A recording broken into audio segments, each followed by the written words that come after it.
Go. I was going to say VMC locked forever in 1975, but it's gone. So, okay.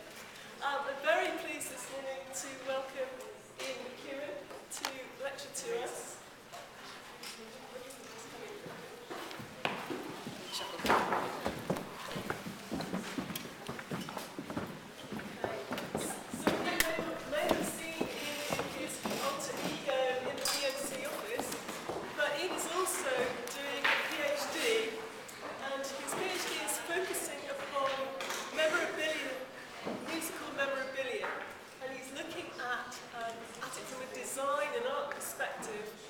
Particularly interested in the meaning of tangible and intangible things associated with music. So without more ado, I'll hand over to Ian, and this is by far the noisiest lecture of the series. Thanks, Melanie. Thank you. Good morning. Thanks for coming along. I know that you've already looked at object in some of the previous lectures of the series.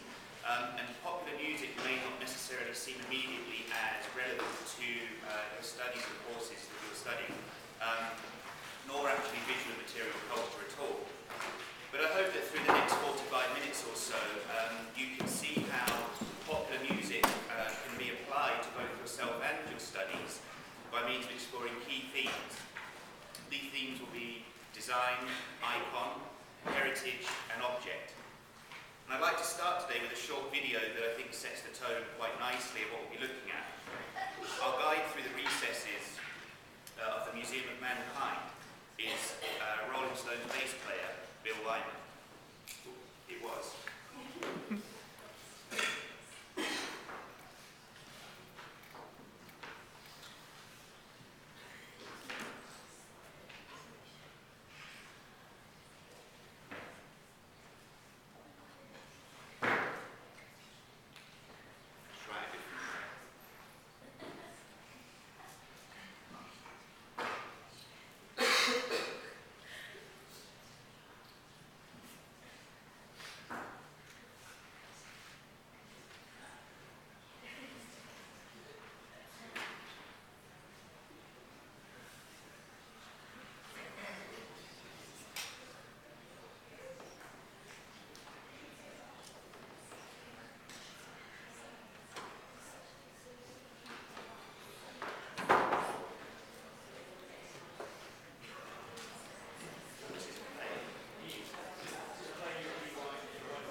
Here we go.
the same. Everything. Morning. Get rid of this gear. Gary Glitter's chest rig, 1975. Authentic. So is that.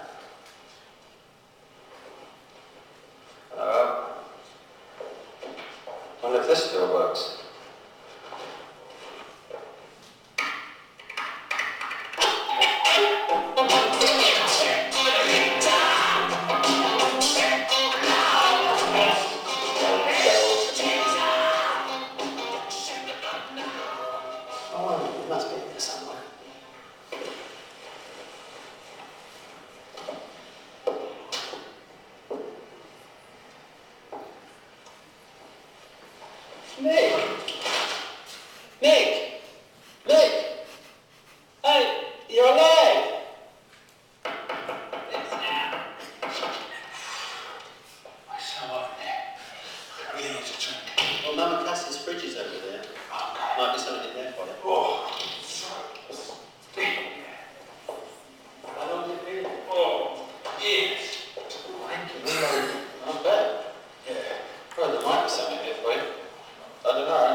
Stereotypical images and fashion stylings of the teddy boy and the skinhead and the punk.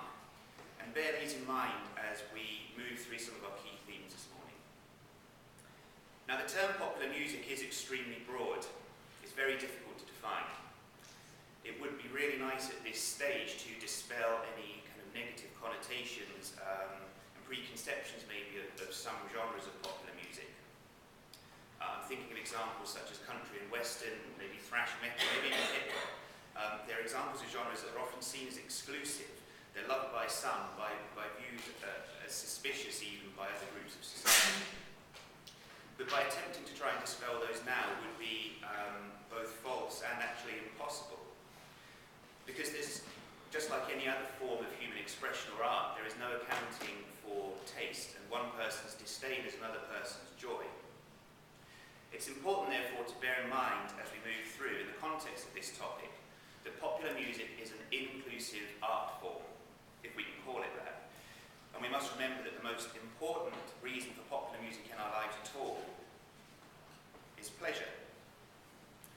From the advent of sheet music, which gave music wide accessibility into people's homes for the first time in the early 19th century, through to the more social element of going out to dance halls, same as it ever was, through cinema soundtracks with a guy playing a piano through silent movies, and then into recorded sound.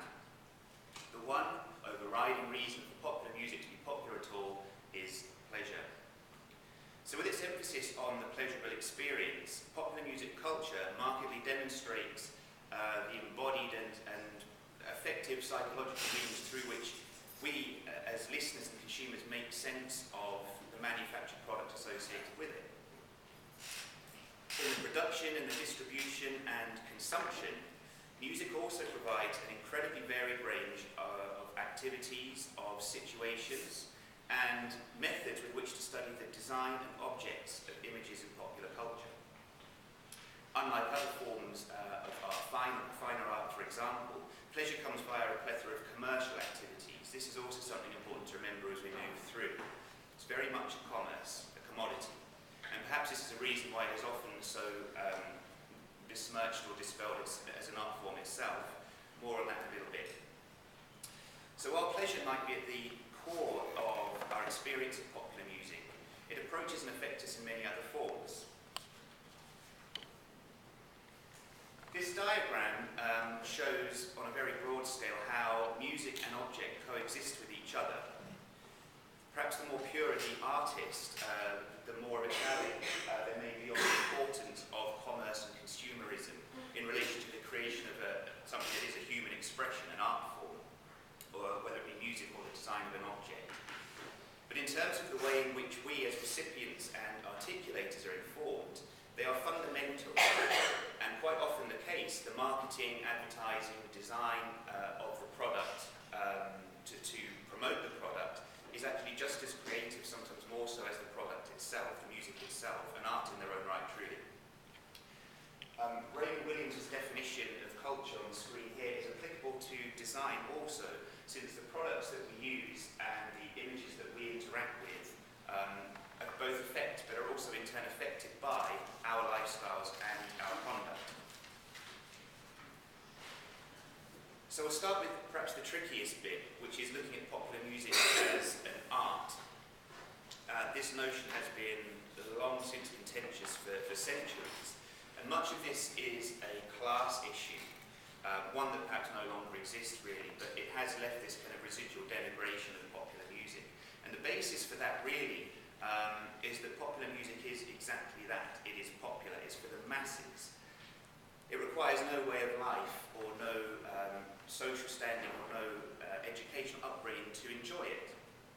And Freddie Mercury once remarked that his songs were like big razors to him. He produces them as disposable pop. He makes the people listen to them, they're discarded.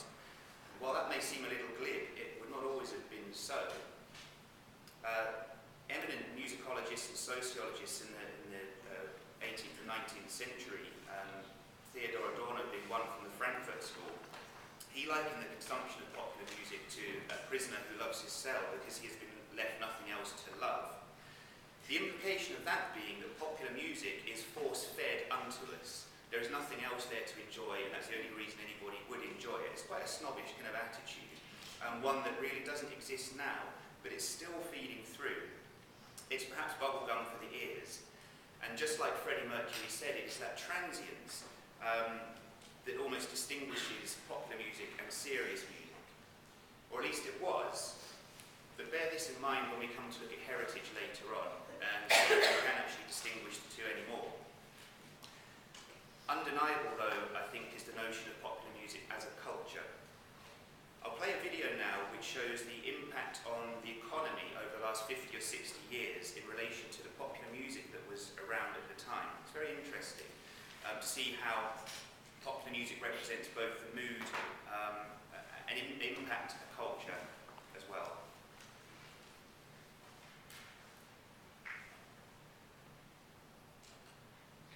If you really pay attention, you can almost hear the Dow going up and down over the airwaves. This goes back as far as we can trace pop music, but I think many people alive today can relate to the changes just over the last 50 years.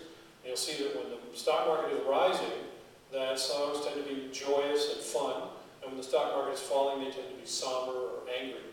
We're gonna rock around the clock tonight. I'm all shook up. You know you make me wanna talk. Everybody's got something. Here we go. Hold your hand. I'm into something good. That's twice and always like me. I got love in my tongue. So happy together. Like I love you. Beautiful morning. You want some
the other way around?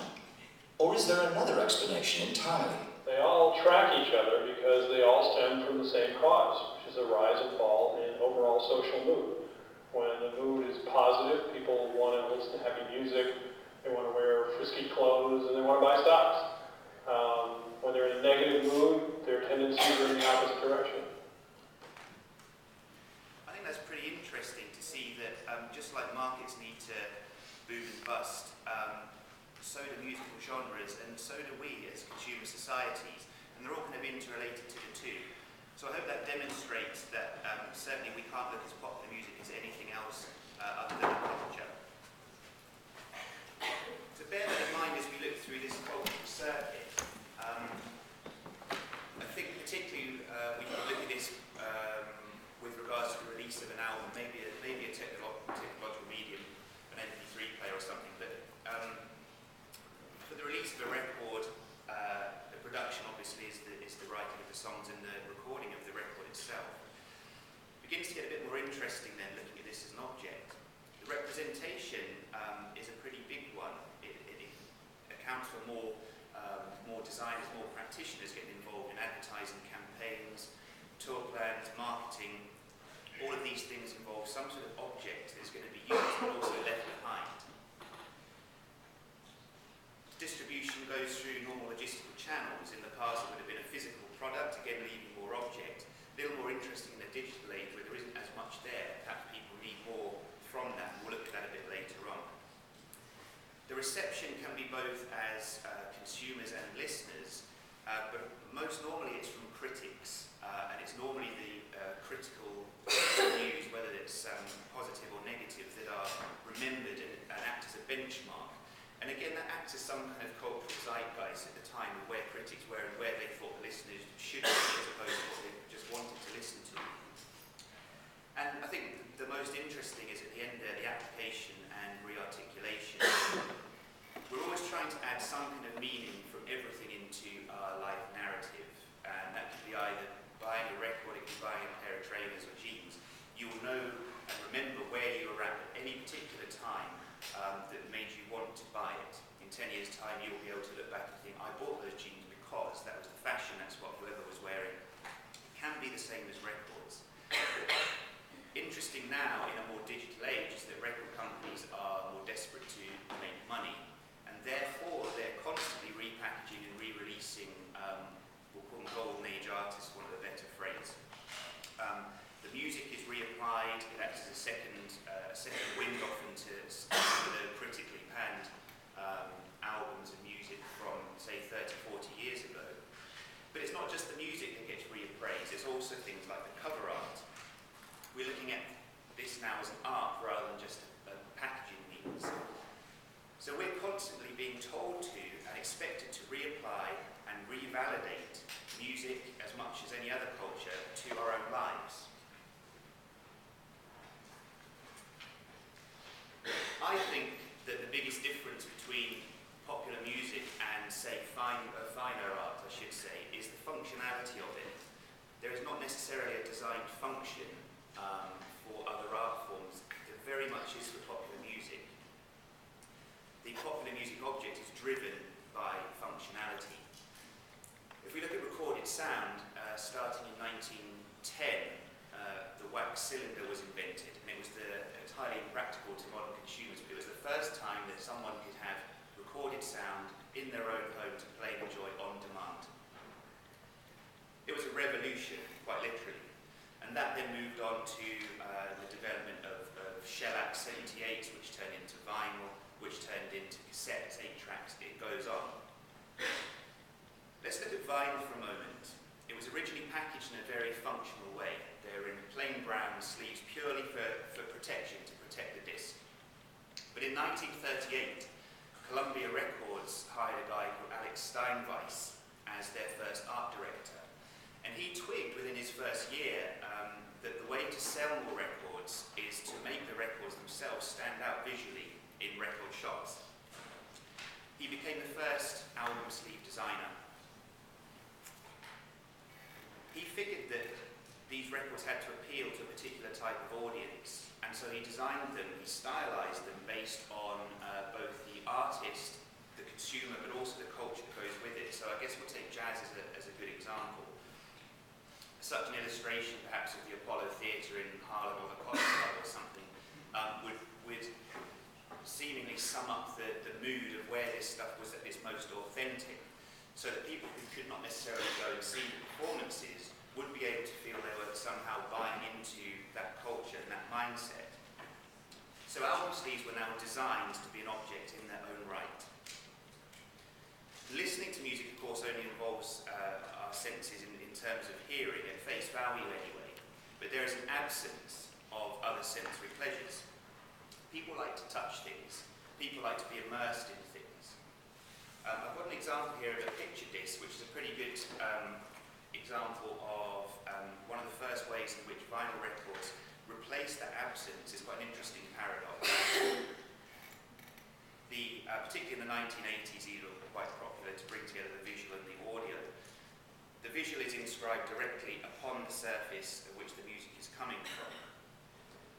So, in a way, the thing that is its absence, the visual, has now been replaced within the same item. It is now becoming a presence. It's becoming something that you can't touch any more than you can touch any other vinyl record. But it's somehow engaging us more with object and design. This then in turn becomes memorabilia, becomes merchandise, and along with the album covers, we now have something actually tangible related to popular music, something that hasn't happened in any other music culture. There are arguments that art should give us an opportunity to transcend the norm of general life. And that's an interesting one too, because as we've seen, popular music encapsulates our life, encapsulates where we are at, both individuals and as a collective society. And it's another reason why the design of items like the picture disc and album cover are kind of pushing us away from traditional art in one form, but actually making it stronger to cultural practice in another. So this culture has always had a very close relationship with media and also with the design of that media. As new technology gives light to new media, the designers must follow by understanding that the consumer and the commodity and the processes associated and the medium is the way in which the message is communicated after all. There have been so many formats now through which music as a recorded form can be enjoyed since we mentioned the wax cylinder. The gramophone on the left there dates from around 1920. It's really quite a social status. If you got into someone's home in those times and seen that, you'd know these people were pretty serious. And it's not just a functional item, is it? It really is quite an exquisite piece of furniture. We fast forward then to this tiny MP3 player that is designed, I guess it could still be a social status. With all the right communication channels, it could be seen as having a little button in your ear, it could be something very fashionable, much like the iPod. We'll look at it in a minute with the white headphone that they branded. The technological advances are quite obvious, I think, but consider the marketing and the advertising campaigns, particularly of the last 10 years or so, with music technology products. The iPod has, again, it's become some kind of zeitgeist because it is used as a globally recognised bands and brands to emphasise synergy, the synergy between the music and the design and the products. And we'll look at an example from 2005 of perhaps their strongest.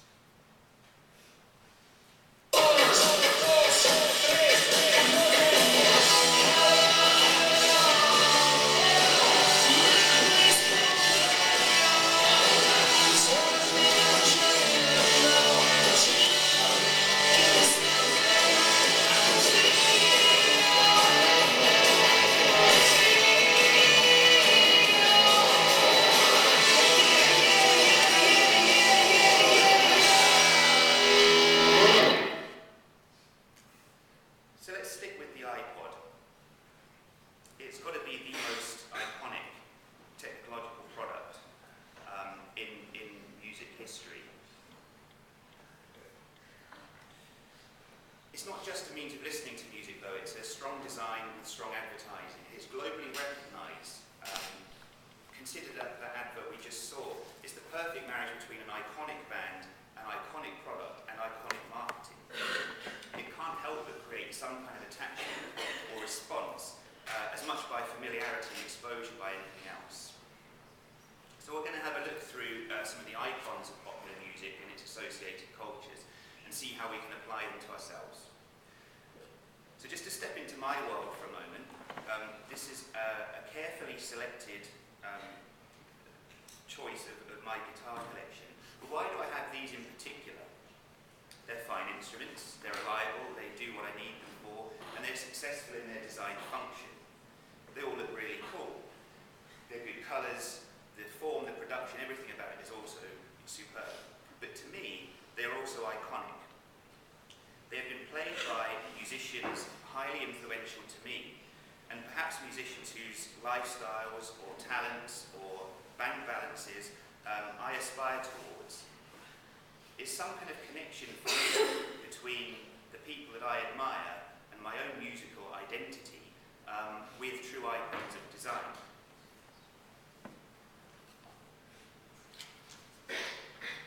This battered old guitar is full of mojo, isn't it? But it sits in a display case now in a museum. Oops, it did. It belonged to Rory Gallagher there. A couple of things interesting about that. One is that it's sitting in a case anyway. It's not actually serving the purpose it was designed for. But also that patina, that wear, that is very evocative. It has a strong embodiment of rock and roll, both who played it, but also the hundreds of gigs and sweaty clubs and places it's been played. It becomes iconic, not just in the design that it's a Fender Stratocaster, not just because of Rory Gallagher, but because of the memories it evokes and the aspirations that it might lead people to have.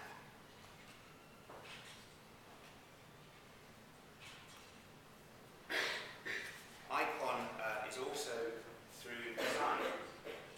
These are two album covers, I'm sure you recognise them. They are two of the most recognisable and reproduced album covers of all time, certainly. In the case of Pink Floyd, on the left, it's more through sales and constant exposure. I don't know how many weeks in the chart it's spent since it came up, but it's many, many hundreds. It's hard to have missed it. And on the right, the Nirvana album is more of it evokes more of a strong social political image because it, in many ways, kind of symbolises for many people the start of the whole movement, the grunge movement. But can an icon truly be an icon without parody? They're just the same recognisable images, but it must be a strong enough image or object or art or design in the first place to be parodied and still be recognised as such. These LP sleeves are visual connectors. Remember what we said with the picture disc as well. They are some kind of, they're filling in for some kind of absence that we get when we listen to music. We want something else. When Columbia hired Alex Steinweiss, he realised that these LP sleeves had to stand out. It was critical in order to sell more records and to persuade people to buy their records rather than anybody else's.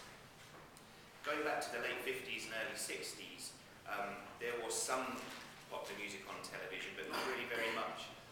And so the only way to regularly keep up with artists, particularly their image of the time, was to buy magazines which were constantly published and look at them. You were looking at what the artists and their management and marketing had chosen that you were to look at. No other way. It was very prescribed. There were images they wanted to convey. Later on, the promotional videos and the tours, particularly with MTV coming in big in the early 80s, there was more of a synergy. And this synergy would often be with the album artwork. This was becoming a branded product, and the bands were becoming brands in the truest sense of the word. There was crossover between even popular music artists beginning to tread into ground, not always successfully, but into different genres. David Bowie and Madonna and U2 have constantly reinvented their own image to keep things, at the same time trying to alienate their fan base as get new ones, is an interesting one. But they've also dipped into genres which don't necessarily belong to them in the way that the culture and the audience would see them. And it hasn't always worked. Nonetheless, it's a very strong visual connector. And we're back to this theme of thinking that you can identify an artist and the residual design that came from it at a very defined period of time. This kind of historical survey of record sleeves and concert posters, dance supplies, websites, music videos, whatever it might be, offers a narrative really for the full aesthetics of entertainment. This poster, I thought it was a pretty good example of something that captures this feeling of zeitgeist, of evoking a particular time, even if you weren't necessarily around at the time. The design and the structure reflect the attitude and the musical embodiment that history and culture has dictated that we associate with it. The 1960s are stylistically associated with, among other things, the hippie culture, rock culture, psychedelia, the music and the fashion. And this poster here really is trying to capture that ethereal rhythmic music of the time, but in a way that is very stylized of the time. Band logos also are very strong visual connectors, and never more so than now with the range of merchandise that's available. You have to take just a brief walk through Primark to see quite a few of these logos on many shirts that dazzle even the most musically ignorant shopper. But you'll see Roxy Music, you'll see the Rolling Stones, see the Beatles, you'll see Kiss, you'll see them all in there. Many other popular music artists as well. We're back to this idea of bands being brands, but this time there's a whole culture of people who don't necessarily know who the bands are, but they know that the logo looks good, and they know that they can be somehow accepted by wearing a Roxy Music t-shirt, even if they've never heard a song. We're starting to merge things together now a little bit, because while we're still looking at visual connectors, we're also looking at design, and we're also back to looking at the idea of bringing some of the finer art into the popular music culture. I don't think it's any coincidence that a substantial number of the artistically acclaimed and successful, particularly rock music artists from the 1960s were art school graduates. People like Keith Richards, John Lennon, Syd Barrett, Pete Townsend, David Bowie, Jeff Beck, the list goes on. They all had this artistic sensibility at the same time that they were trying to create something new and exciting. In Syd Barrett's case, he combined his art school sensibilities with 3 architectural students. They became Pink Floyd. And they were able to literally construct these remarkable music concepts and becoming some kind of art form, something new. This example on the screen is, Paul McCartney came up with the idea of having an apple when the Beatles needed their record label in 1967. He was thinking about this. At the time, he said it's because the apple represented something wholesome, something fruitful, something that would give a good image that they can bear fruit from their efforts. But later on, it transpires that he'd also seen the Magritte painting hanging on the wall. This had stuck with him. He decided that in order to push the Beatles into some kind of higher society, to prove that they were no longer, the kind of top of the pop spot of one of the best of phrase, he made that connection with the art world. A similar example is probably the most famous music logo or brand there is, the Rolling Stones' tongue lips. It immediately evokes that kind of decadence and sensuality of the music from Mick Jagger's leering lips. But it also was the record label before it was ever a band brand. It was for that design purpose. And it wasn't designed purely to symbolise the Rolling Stones or anyone within it. Jagger actually took the idea from the Hindu goddess, Kali the Destroyer, and you can see quite clearly she has the lapping tongue. He'd done something similar to McCartney. He'd taken this idea of something artistic, brought it into his own culture, but now he's beginning to bring in elements of religion and icon, and that's where we're going to head next. And interestingly, the original drawing for the Rolling Stones' tongue is now in the V&A. We're beginning to get some kind of validation that popular music culture actually could be seen as a legitimate art form. And that tongue has been used in so many beautiful ways, both through merchandise opportunities. It's become part of culture, and the more that hue of the merchandise store is extraordinary. People want to be seen to identify with this thing, with the tongue, not necessarily the band itself. And we'll come back onto that in a little bit when we talk about heritage. Before we leave signs, Prince did a similar thing. He took a kind of weird blend of traditional male-female symbols, hieroglyphs, there's the elements of the act in there, and he used it both as an album cover and then began to brand himself with that logo. He no longer called himself Prince, he was identified only by this symbol. And years later, he's still, everything he does embodies this particular symbol. He's strongly identified with this thing through the guitars and the stages that he uses. You can't get away from it. He's somehow using this as an identity. Popular music and the object has now become his identity. But what does it all mean to us, as well as the bands themselves? Surely that's the most important bit of all. This photo would suggest the chap is fond of Black Sabbath. He's chosen to embody that fandom, his enjoyment of it, by expressing it through his dress and his possessions. It's the way that he wishes the world to see him.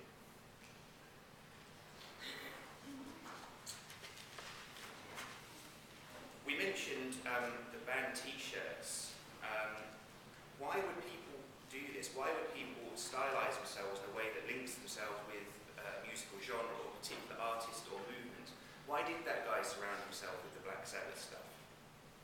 Well, remember what we said about having a particular guitar or an artifact because it somehow physically represents that aspiration to have a lifestyle, perhaps a lifestyle of a favourite band or artist, one that you can never actually have. You need to try and cling on to something that gives you some kind of connection, not just a visual one with the band. And a vinyl record or a CD or an MP3 won't do that. We need to look for something else to fill that gap.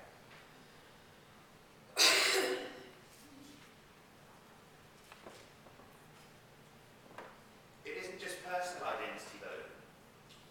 Looking at the way that bands try to identify themselves through early visual connectors, we can't say that Beatles themselves are responsible for the design of the album cover or a revolution in imagery in that respect. But they did represent the first time that popular music and art were definitively connected and communicated. These are now seen as iconic images, not just because of the music or the band, but because of the time they're evoking that period of time. It's the second and third UK albums that they released respectively, and they're very, very strong visual representations of the images that they wish to convey at that particular time. There's some distance from the period's normal kind of cheeky chappy with guitar, cheesy album cover. This is something very strong and very different. This is how they wanted you to see them. But if we fast forward just a couple of years, they had a bit of a shift here. Just 4 years later, they've decided that they don't necessarily want to put that out. They don't want to convey themselves as Beatles anymore. They wanted to be someone else. So they came up with a concept, one of the first concept albums, if you like, in a very loose sense. They wanted to be seen as Sgt. Pepper's Lonely Hearts Club Band. Things had moved on so much so, they didn't need to represent themselves as Beatles anymore. And just 1 year later, they decided they didn't need any visual connector at all. It wasn't quite so arrogant as saying the music will look after itself, but they had become so ensconced in art and the minimalist art forms that they wanted a part of that. That was how they wanted to identify themselves with their audiences and with the wider culture.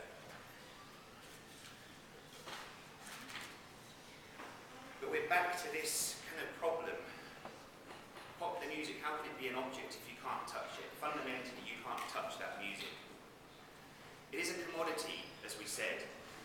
There is a recent trend in record companies manufacturing memorabilia. They're manufacturing something in a digital age that means that there is some connection, some commodity, mostly in order to shift the physical product.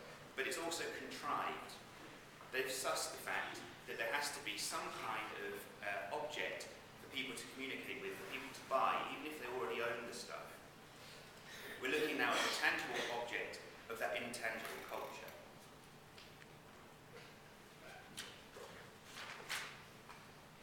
This kind of leads us back on to the last element we're going to look at to try and somehow prove that popular music can be seen as some kind of object. And that is one of heritage.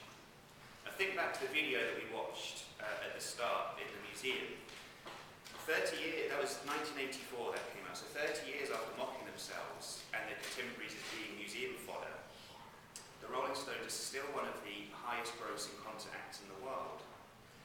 Is it their music or their performances? Are they that good? I don't think so.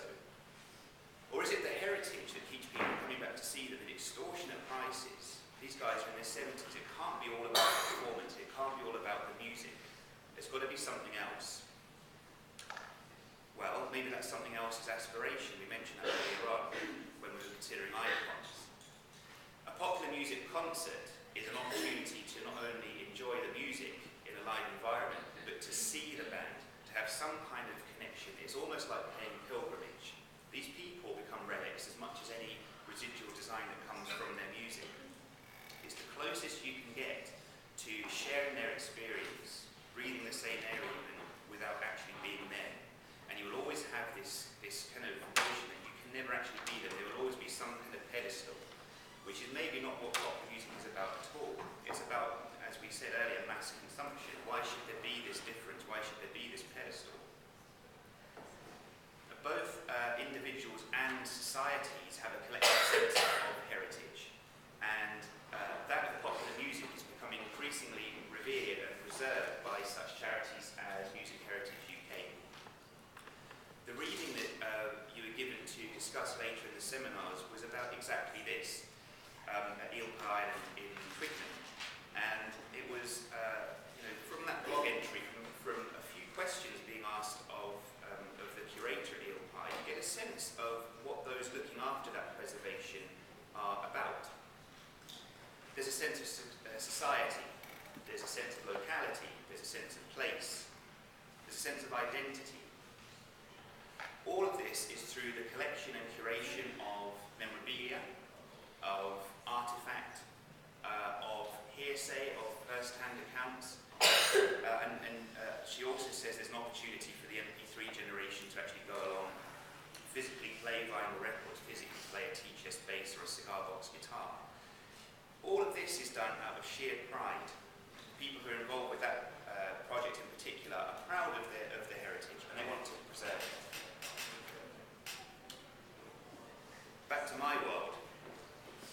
I was in New York City in the summer, and some of the things that I wanted to see the most, I had to see very much on my own because they're not necessarily part of the typical tourist trail. I've been roundly mocked for taking pictures like this, and I'll continue to be so. But they meant something to me. They're the location of album covers or photo shoots belonging to artists that I particularly love. And I wanted to visit where these photos took place, both to get a physical understanding and some kind of connection in their heritage, but also taking pride. And this isn't just pride in the artists themselves or the heritage of the artists themselves. This is my heritage, this is my pride, and it becomes my life narrative. So just like Eel Pie, it is now a personal negotiation of my identity, my values, and a sense of place. Last year there was a David Bowie exhibition at the V&A Museum, and it was the most successful ever event in the history of the museum. Not only did this give enormous publicity for Bowie himself and the curators, but it was also the first major cultural validation of popular music being part of our artistic and cultural heritage. It was a celebration of Bowie's history, but the object within it. Popular music object. Now that exhibition is now touring the major cities of the world. We are back at the tangible art form with, the intangible art form with that tangible culture. And finally, this is a legitimate high culture celebration of everything we've looked at. Art, of design, of icon, of heritage. All because of popular music. And the objects within it are not only here to stay as museum exhibitions, but they're still happening now. Thank you very much.